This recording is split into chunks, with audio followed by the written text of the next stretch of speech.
கடந்த வருடம் அக்டோபருடன் ஒப்பிடும் பொழுது இந்த வருட அக்டோபர் மாதத்தில் சுமார் 30 விழுக்காடு வீதமானவர்கள் அமெரிக்கா செல்வதை தவிர்த்திருக்கின்றார்கள். இந்த உல்லாசம் சார்ந்த நகரங்கள், குறிப்பாக கூறப்போனால் புளோரிடா, அதுவும் புளோரிடாவில் கூட 2 நகரங்களை நாங்கள் குறிப்பாக பார்க்கலாம்.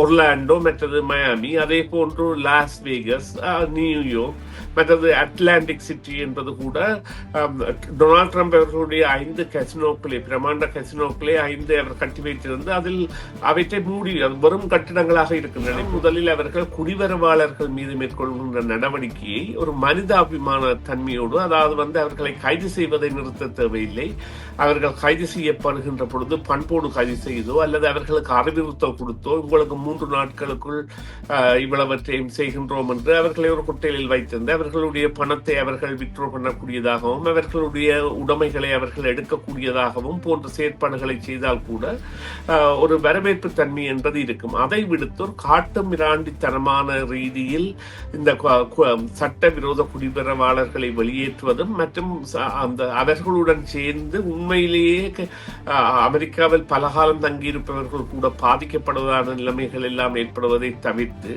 இந்த ஒரு புரிதலை கொண்டு வர வேண்டும். ஒரு தலைமை பீடம் எவ்வாறு செயற்படுகின்றதோ அதன் கீழுள்ள கட்டமைப்புகள் அந்த தலைமையின் வழிப்பிரகாரம் தான் செல்லும். தற்பொழுது டொனால்ட் ட்ரம்ப் எடுத்துள்ள ஒரு காட்டமான நடவடிக்கை காரணமாக அவரின் கீழ் இருக்கின்ற திணைக்களங்கள், அது சுங்க திணைக்களமாக இருக்கலாம் அல்லது குடிவரவு திணைக்களமாக இருக்கலாம் அல்லது பாதுகாப்புத்துறை சார்ந்தவர்களாக இருக்கலாம், அவர்களுடைய பார்வைகள் கூட சந்தேக கண் கொண்ட பார்வைகளாகத்தான் இவ்வாறானவர்களிடமே இருக்கும். அமெரிக்கா என்பது இப்பொழுது ஒரு தோற்று போன அல்லது கிளவயதை அடைந்த சிங்கமாக தனது கூட்டத்தால் தவித்து விடப்பட்டு தனித்து நகர்ந்து கொண்டிருக்கின்றது. அதற்கு உணவு கொடுப்பதற்கு கூட வேறு நபர்கள் தான் வேட்டையாட வேண்டிய தேவை கூட ஏற்படக்கூடிய நிலை ஏற்படும் என்றால் உலகம் அவ்வாறுதான் மாறி வந்தது.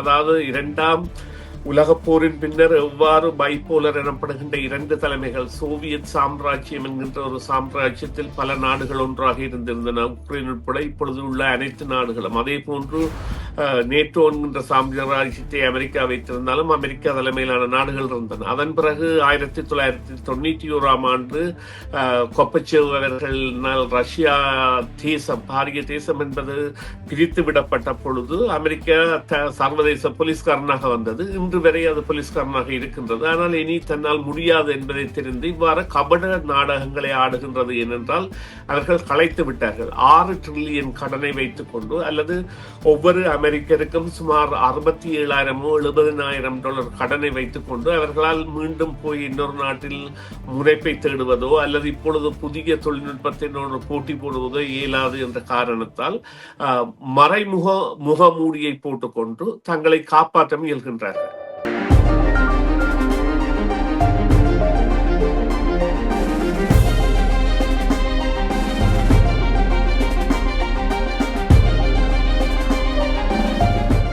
இது சமூக அரசியல் தளங்களில் நிகழும் மிக முக்கியமான விடயங்களை நாங்கள் பேசுவதற்கான நேரமாக இருக்கிறது. அந்த வகையில் நாளுக்கு நாள் கனடா மற்றும் அமெரிக்கா தொடர்பான அதனுடைய தொடர்ச்சியான பொருளாதார உறவுகள், வர்த்தக உறவுகள், சமூக உறவுகள் குறித்து, அரசியல் உறவுகள் குறித்து வெவ்வேறு விதங்கள்ல நாங்கள் உரையாடி வருகிறோம். கடந்த வருடம் கூட இப்படியான ஒரு உரையாடலை நாங்கள் நிகழ்த்தி இருந்தோம். இந்த அமெரிக்காவுக்கு செல்லுகிற கனடாவினுடைய ஸ்னோபேர்ட்ஸ் என்று சொல்லக்கூடிய வின்டர் காலங்களில் பயணிக்கிறவர்களினுடைய எண்ணிக்கை வீழ்ச்சி அடைந்திருந்ததை பற்றி பேசியிருந்தோம். இம்முறையும் மிக மோசமான அளவு, இல்லாவிட்டால் கணிசமான அளவு விழுக்காடு வீழ்ச்சியினை காட்டியிருக்கிறது கனடாவில் இருந்து அமெரிக்காவுக்கு பயணிக்கிறவர்களினுடைய எண்ணிக்கை.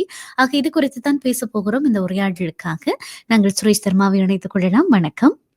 வணக்கம். வணக்கம் பிரியா. வணக்கம் நேர்களே. மற்றொரு உரையாடலில் உங்களை சந்திப்பதில் மகிழ்ச்சி தருமா. கனடாவில் இருந்து அமெரிக்காவுக்கு பயணிக்கிறவர்களினுடைய எண்ணிக்கை வீழ்ச்சி அடைந்திருக்கிறதாக சொல்லுகிறார்கள். அதற்கு என்ன காரணம் என்று நினைக்கிறீர்கள்? இது நிச்சயமாக இன்றைய தகவல்களின்படி அதாவது கனடிய புள்ளி விவர திணைக்களம் விடுத்த தகவல்களின்படி கடந்த வருடம் அக்டோபருடன் ஒப்பிடும் பொழுது இந்த வருட அக்டோபர் மாதத்தில் சுமார் 30 விழுக்காடு வீதமானவர்கள் அமெரிக்கா செல்வதை தவிர்த்திருக்கின்றார்கள். இங்கே அமெரிக்கா செல்கின்றது என்பதன் பொழுது நாங்கள் சாதாரணமாக ஏதோ டொரண்டோவில் இருந்து நயக்ரா ஃபால்ஸ் அல்லது ஃபோர்ட் எரி போன்ற இடங்களில் செல்வதில்லை. அமெரிக்காவிற்கான பாதை என்பது பல மாகாணங்களிலும் பல இடங்களிலும் இருக்கின்றது. அதன் மூலமாக அந்த அருகிலுள்ள நகர்களுக்கு செல்வது என்பதும், அங்கே உல்லாச பயணத்துறை கூட கனேடியர்களை நம்பி இருப்பது என்பதும் காரணமாக இருப்பதால் தான் இந்த கனடா முக்கியத்துவப்படுத்தப்படுகின்றது. ஆனால் இன்று வெளிவந்த இன்னொரு செய்தியின் பிரகாரம் அமெரிக்காவின் ஒட்டுமொத்த உல்லாசத்துறையே பாதிக்கப்படுவதான செய்தியை அவர்கள் தெரிவித்திருக்கின்றார்கள். அதற்குரிய காரணம் இந்த உலகளாவிய ரீதியில் வருகின்ற வரத்துகள் கனடாவில் இருந்து வருகின்ற செல்கின்றவர்களுக்கான இடைஞ்சல்களாக ஏற்படுத்தப்பட்டது. நிச்சயமாக அவர்கள் புகைப்படம் எடுக்க வேண்டும் என்கின்ற ஒரு கட்டாயத்துக்கு உள்ளாக்கப்படுவது, மற்றும் அவர்கள் அங்கே பத்திரங்களை கொண்டு செல்ல வேண்டும், 6 மாதங்களுக்கு மேல் தங்கியிருந்தால் என்கின்ற இத்தியாதிகள் எல்லாம் இந்த ஸ்னோபேர்ட் என்கின்ற குளிர்காலத்தில் அங்கே சென்று தங்கியிருக்கிறவர்களுடைய நிலைகளை மாற்றி இருக்கின்றது. அவர்கள் தற்பொழுது வேறு இடங்களை நாடி செல்கின்றார்கள் என்கின்ற அறிதலும் புரியப்பட்டிருக்கின்றது. குறிப்பாக தங்களுடைய 6 மாத கால இருப்பு என்பதை குறைத்து 4 அல்லது 3 மாதங்கள், குறிப்பாக டிசம்பரில் இருந்து மார்ச் வரையான காலம்தான் அந்த கடுமையான ஒரு மார்ச் அல்லது பிப்ரவரி வரையான காலப்பகுதியை இவர்கள் கழிக்கின்ற இடங்களாக வேறு பிரதேசங்களை தெரிவு செய்வதும், இந்த வேறு பிரதேசங்களில் இப்பொழுது செலவு குறைவு என்பது அமெரிக்காவின் டாலர் வீதத்துடன் ஒப்பிட்டு பார்க்கும் பொழுது கனேடியர்களுக்கு அது இலகுவாக இருப்பதான ஒரு சந்தர்ப்பமும் இருக்கின்றது. இருந்த பொழுதிலும் இந்த பெருந்தொற்று நோய் காலத்திற்கு பிறகான அல்லது அதனை ஒத்த ஒரு நிலையை அமெரிக்காவின் இந்த உல்லாச பயணத்துறையை நம்பி இருக்கின்ற நகரங்கள் அல்லது மாகாணங்கள் அடைந்து வருகின்றன என்ற உண்மை ஏற்கப்பட்டிருக்கின்றது இப்பொழுது. அதற்குரிய அதாவது அவர்கள் அதை எவ்வாறு கூறுவார்கள் என்றால், இது இந்த கனேடியர்கள் செல்வதால் அவர்களுடைய அங்கத்தைய அந்த வீட்டு சந்தையில் ஒரு பெரியதொரு மாற்றம். ஏனென்று சொன்னால் கனேடியர்கள் வீட்டை கொள்வனர் செய்வது மற்றும் கொண்டோக்களை கொள்வனர் செய்வது போன்றவற்றின் மூலம் தான் அங்கே இந்த 6 மாதமும் தங்கியிருப்பார்கள். அதை வருடாந்தம் பராமரித்துக் கொண்டிருப்பார்கள். அவ்வாறான ஒரு நிலையில் சுமார் 1,80,000 வீடுகள் என்பன தற்பொழுது சந்தைக்கு வந்து அவை விற்கின்ற நாட்கள் என்பன 100 நாட்களை கடந்து செல்கின்ற நிலையில் இருப்பதால் அங்கே ஒரு அந்த பையர்ஸ் மார்க்கெட் எனப்படுகின்ற நிலை ஏற்பட்டாலும் வாங்குவதற்கானவர்கள் இல்லை என்று சொன்னால், இந்த பொருளாதாரம் நம்பி இருப்பது, அதாவது சர்வீஸ் பேஸ்ட் என்று சொல்லலாம். அவ்வாறு சொன்னால் இவர்கள் உல்லாச பயணத்துறையை நம்பி இருப்பதற்கு அங்கே இந்த கேமிங் இருக்க வேண்டும், மற்றது களியாட்டங்கள் இருக்க வேண்டும் போன்றவை எல்லாம் இருக்கும். அங்கே இருக்கின்ற அவ்வாறான செயற்பாடுகளில் கூட மக்கள் செல்லாத இடத்து அவர்கள் என்ன செய்வார்கள் என்றால் நீடிப்பார்கள். ஒரு பரிசை வெல்வதை கூட ஒரு கேமில் கசினோவுக்கு செல்பவர் ஒரு இயந்திரத்தில் காசை போட்டு விளையாடுகின்ற பொழுது சில வேளைகளில் அவரால் $20 வெல்லக்கூடிய தொகை 60 இருப்பதை இப்பொழுது $60 போட்டால் கூட $20 வெல்ல முடியாத அளவுக்கு டிராக்கிங் என்று சொல்கின்ற ஒரு நிலைமை ஏற்படும். என்று சொன்னால் பணத்தை தங்களுக்கு தேவையான அளவு பெற்றால் பிறகுதான் அதனை கொடுப்பதற்கு வேண்டிய தேவையை அவர்கள் அடைவார்கள், அல்லது அவர்களுடைய வியாபாரம் என்பது நஷ்டத்தில் செல்லக்கூடிய நிலைமை அடையும். அதே போல இந்த உல்லாச பயணத்துறை நடத்தாங்கமான உணவு சாலைகள் போன்றவற்றில் அவர்கள் இவ்வாறான வரத்து இல்லாமல் போகும் இடத்து தங்களது உணவு விடுதிகளை காலம் முன்கூட்டியே மூடுவது, இப்பொழுது இரவு 11 மணியோ 12 மணியோ சொந்திருப்பதை 9 மணிக்கே மூடிவிட்டு செல்லக்கூடிய தன்மை அடைவார்கள் என்றால் சாதாரணமாக உள்ளூர் மக்கள் தான் பெறுகின்றார்கள் என்றால் அதன் மூலம் தொழில் துறைப்புகள் எல்லாம் குறைந்து அது படிப்படியாக ஒரு சடுது நிலைக்கு மாறும். அதுதான் கனேடியர்களை பொறுத்தவரையில். ஆனால் அந்த உலகளாவிய ரீதியை பார்த்தால் அவர்களுக்கும் இந்த அமெரிக்காவின் வரவேற்பு என்பது ஒரு அங்கீகரிக்கப்பட்டதாக அல்லது அரவணைப்பதாக இல்லை. ஏதோ ஒரு மிருகத்தை பார்ப்பது போன்றோ அல்லது வேற்றின கிரகவாசியை பார்ப்பது போன்றோ வருகின்றவர்களை பார்ப்பதும் அல்லது அவர்களுடைய கடவுச்சீட்டுகளை அணுகுவதும் அல்லது அவர்களை புகைப்படம் எடுப்பதும் அவர்களை வேறு திசை நோக்கி செல்ல வைக்கின்றது. குறிப்பாக சீனர்கள், ஜப்பானியர்கள் மற்றும் தென்கொரியர்கள் போன்றவர்களும் ஆசிய கண்டங்களில் இருந்து வருபவர்களும் நிச்சயமாக இந்த இவ்வாறான ஒரு முரண்பாடு நிலை இருப்பதால், அதாவது ஒரு அரவணைப்பு தன்மை இல்லாத நிலை இருப்பதால் அவர்கள் அந்த வேறு இடங்களை நாடி செல்கின்ற தன்மை என்பன எல்லாம் அடையாளம் காணப்படுகின்ற பொழுது இந்த அமெரிக்காவால் இழக்கப்படுகின்ற தொகை என்பது பெரிய தொகையாக மாறுகின்றது. அதிலும் குறிப்பாக இந்த குடிவரவாளர்களுக்கு எதிரான நடவடிக்கை எடுப்பில் பல நாடுகளுக்கான விசாக்களை ரத்து செய்யப்பட்டு இருப்பதால் அந்த நாடுகளில் உள்ள பணக்காரர்கள் கூட வர தயங்க நிலைமை என்பது இருக்கின்றது. எனவே இந்த உல்லாசம் சார்ந்த நகரங்கள், குறிப்பாக கூறப்போனால் புளோரிடா, அதுவும் புளோரிடாவில் கூட 2 நகரங்களை நாங்கள் குறிப்பாக பார்க்கலாம்.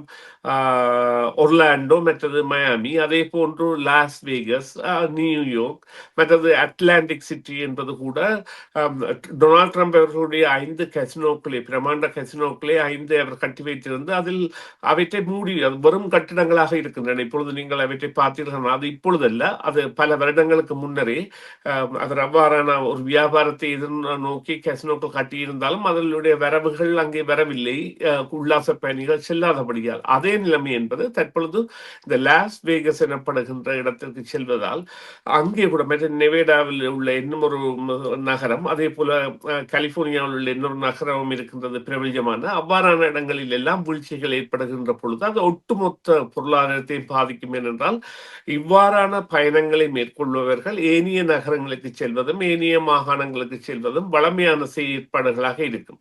எனவே அமெரிக்காவின் முகமன் இல்லாத அல்லது வரவேற்பு தன்மை இல்லாத ஒரு கடினமான நிலையை ஏலியன் என்றுதான் அவர்கள் ஏனைய நாட்டவர்களை அழைக்கின்றார்கள் தற்பொழுது.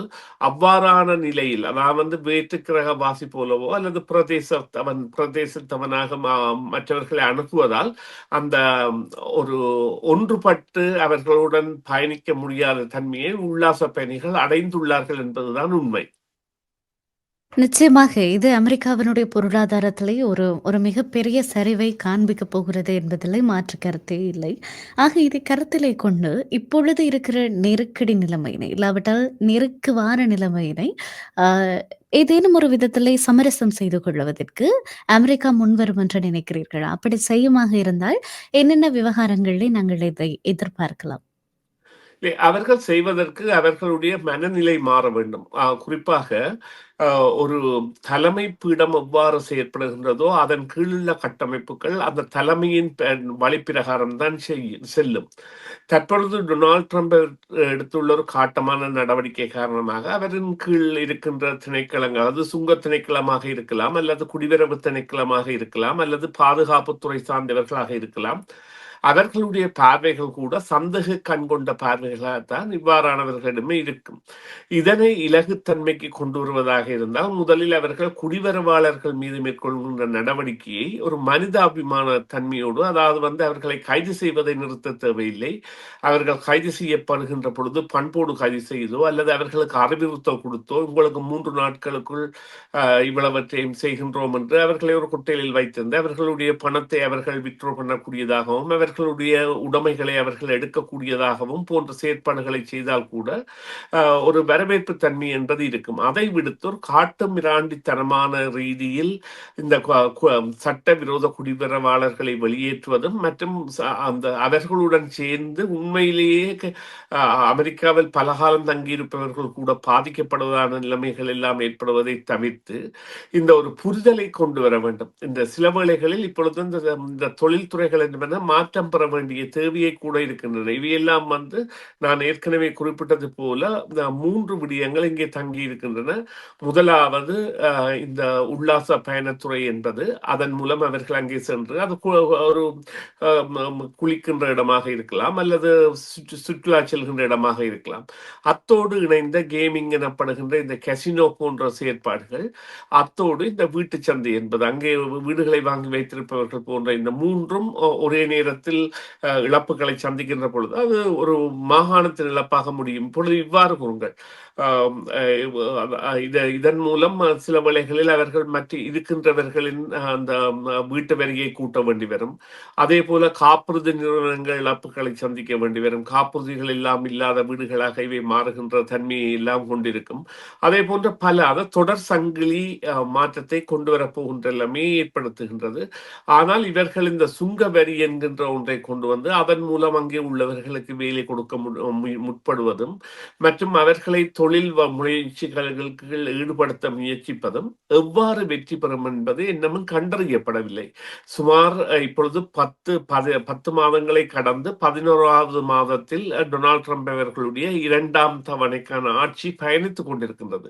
இந்த காலத்தில் நாங்கள் காண்பவை கசப்பான அனுபவங்களாகத்தான் இருக்கின்றன. இது கவலை தரும் நிகழ்வாக இருக்கின்றது. இருந்த பொழுதிலும் இதில் மாற்றம் கொண்டு வர வேண்டும் என்றால், முதலாவதாக கனேடியர்களை புகைப்படம் எடுத்து அவர்கள் செல்லும் பொழுதும் வரும் பொழுதும் அவர்களும் அதே ஏனைய குடியாளர்களை போன்ற ஒரு செயற்பாட்டுகளில் ஈடுபடுவார்களாக இருந்தால், அது நிச்சயமாக கனேடியர்களின் மன உறுதியை பாதிக்கும்.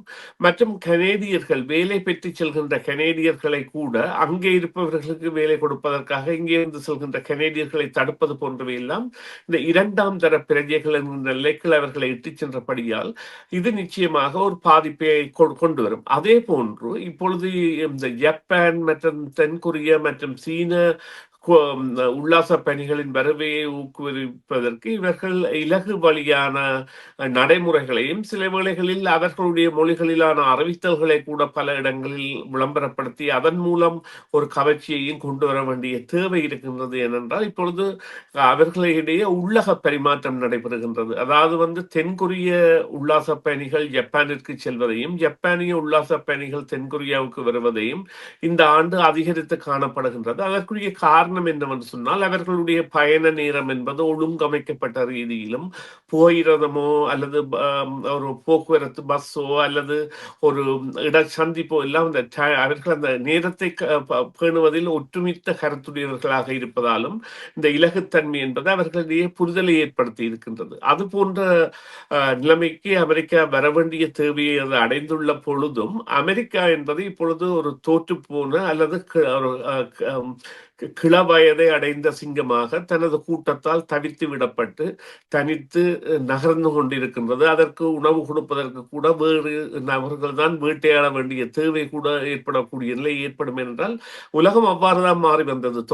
அதாவது இரண்டாம் உலகப் போரின் பின்னர் எவ்வாறு பைப்போலர் எனப்படுகின்ற இரண்டு தலைமைகள், சோவியத் சாம்ராஜ்யம் என்கின்ற ஒரு சாம்ராஜ்யத்தில் பல நாடுகள் ஒன்றாக இருந்திருந்தன, உக்ரைன் உட்பட இப்பொழுது உள்ள அனைத்து நாடுகளும். அதே போன்று நேட்டோ என்கின்ற சாம்ராஜ்யத்தை அமெரிக்கா வைத்திருந்தாலும் அமெரிக்கா தலைமையிலான நாடுகள் இருந்தன. அதன் பிறகு 1991 கொப்பச்சேவ் அவர்களால் ரஷ்யா தேசம், பாரிய தேசம் என்பது பிரித்து விடப்பட்ட பொழுது அமெரிக்கா சர்வதேச போலீஸ்காரனாக வந்தது. இன்று வரை அது போலீஸ்காரனாக இருக்கின்றது. ஆனால் இனி தன்னால் முடியாது என்பதை தெரிந்து இவ்வாறு கபட நாடகங்களை ஆடுகின்றது. ஏனென்றால் அவர்கள் களைத்து விட்டார்கள். 6 டிரில்லியன் கடனை வைத்துக் கொண்டு அல்லது ஒவ்வொரு அமெரிக்கருக்கும் சுமார் 67,000 $70,000 கடனை வைத்துக் கொண்டு அவர்களால் மீண்டும் போய் இன்னொரு நாட்டில் முனைப்பை தேடுவதோ அல்லது இப்பொழுது புதிய தொழில்நுட்பத்தினோடு போட்டி போடுவதோ இயலாது என்ற காரணத்தால் மறைமுக முகமூடியை போட்டுக்கொண்டு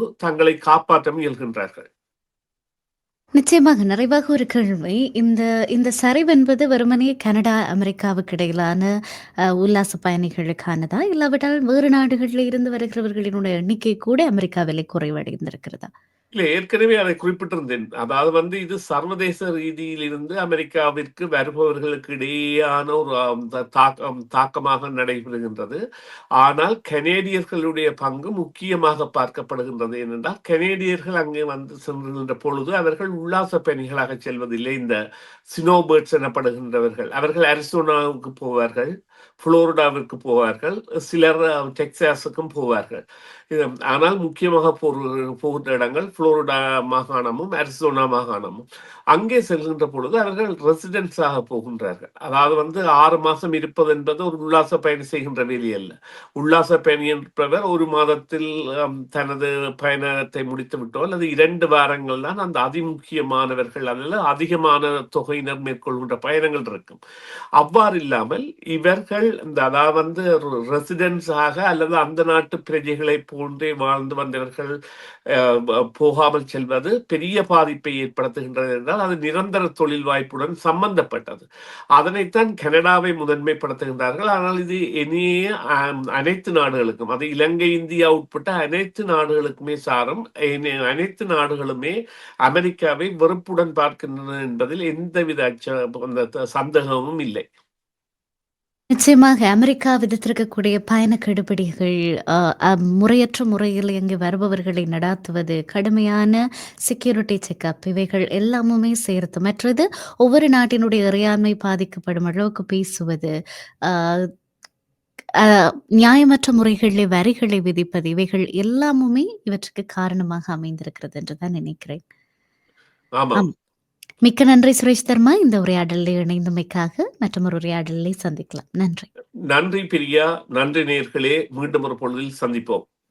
டிவிஐ யூடியூப் சேனலில் இணைந்திருக்கும் நேர்கள் அனைவருக்கும் எமது நன்றி. எமது காணொளி தொகுப்புகளை தொடர்ந்து நீங்கள் பார்வையிடுவதற்கு கீழிருக்கின்ற பெல் பட்டனை அழுத்துவதனூடாக நோட்டிபிகேஷனில் பல காணொளி தொகுப்புகள் உடனுக்குடன் உங்களை வந்து சேரும்.